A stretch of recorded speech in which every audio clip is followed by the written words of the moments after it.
Welcome to Module 19, Pumps, Differential Pressure, and Minimum Flow Control. In this module, we focus on hydronic distribution. Pump speed should create only the pressure and flow the system actually needs at the location where that need can be measured reliably.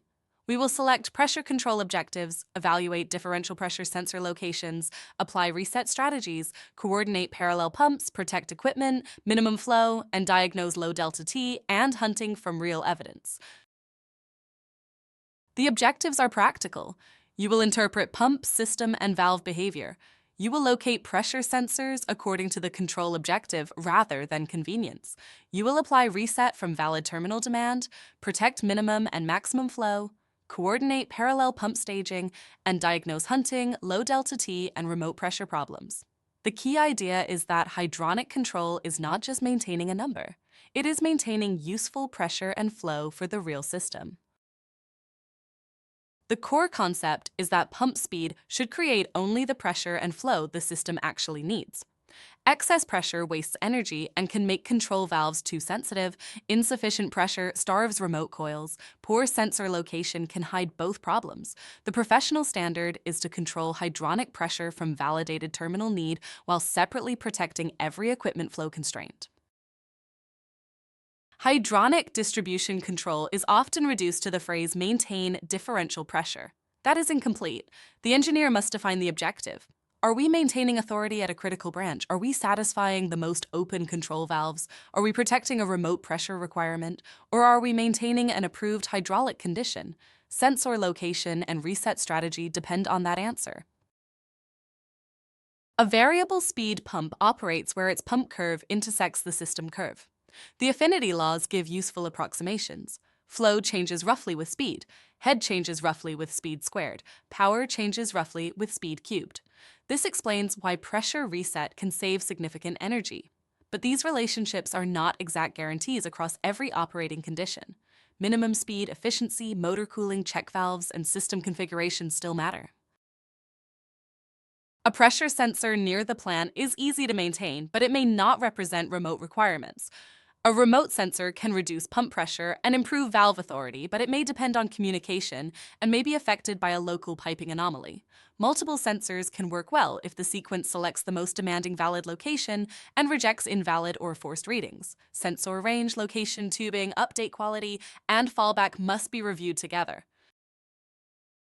A fixed pressure set point is easy, but it is often excessive at low load. A reset can use remote pressure, branch demand, or terminal valve requests. Trim and respond logic gradually lowers the set point when no valid terminal requests more pressure and raises it when persistent valid requests occur. The sequence must exclude failed or forced signals and must limit minimum, maximum, rate, and persistence. One bad valve should not drive the entire plant to maximum pressure.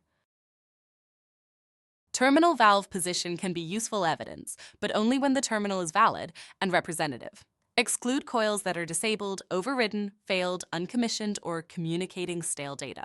Check whether the zone actually needs capacity. A single failed valve at 100% should not drive the whole pump system to maximum. Better reset logic uses a count, percentage, percentile, or selected critical valves after validity checks. Parallel pumps may be staged from speed, flow, pressure error, capacity, and persistence. A common strategy starts another pump when running pumps remain near high speed and cannot maintain pressure. A pump is stopped when the remaining unit can meet demand above a safe minimum speed.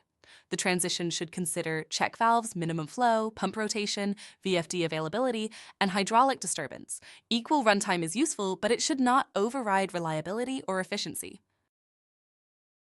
Minimum flow protection deserves separate logic. Chillers, boilers, pumps, and heat exchangers may require minimum flow. Protection may use measured flow, differential pressure, bypass position, equipment status, or approved design constraints. A pressure loop can look satisfied while actual flow through an active heat exchanger is inadequate. Do not let pressure reset or valve closure violate equipment flow requirements.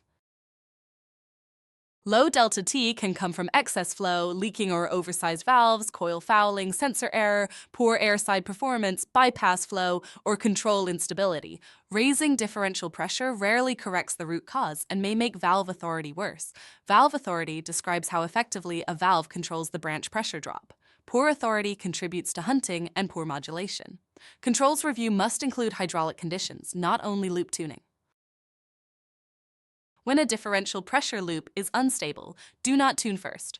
Verify the sensor location, sensor range, pump minimum speed, parallel pump interaction, valve authority, and whether the system is crossing between hydraulic configurations. The loop may be reacting correctly to a poorly defined process. Use this checklist to separate pressure control issues from measurement, staging, valve, and equipment flow issues. Let us summarize. Define the pressure control objective before selecting the sensor location or reset logic. Use pump affinity laws for estimates, but verify actual energy and performance results. Reset pressure from valid terminal demand with minimum, maximum, rate, and persistence limits. Coordinate parallel pump staging using pressure, flow, speed, availability, and transition behavior. Finally, protect minimum equipment. Flow separately from the distribution pressure loop. In the next module, we move to heat recovery and simultaneous heating-cooling plants.